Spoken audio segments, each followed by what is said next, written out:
Here we have a really old carrier round one heat pump. The curse for me continues. We passed this one while walking by. Yeah, this is a 1986. There's the compressor. It's a 3-ton. Yeah, looks like it. There's the compressor. I guess these ones are heat pumps. Yeah. Look at it. Yeah.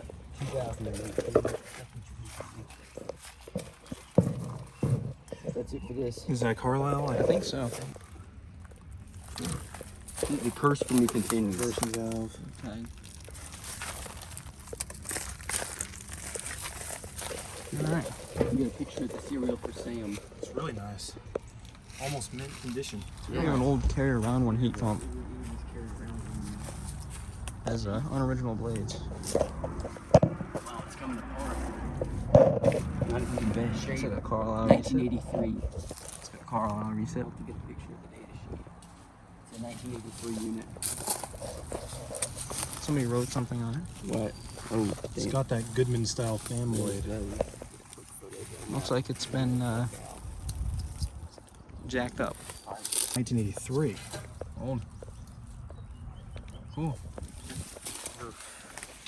Alright. Yes, it is.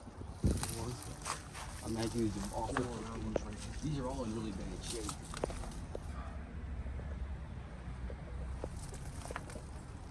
They're in rough shape.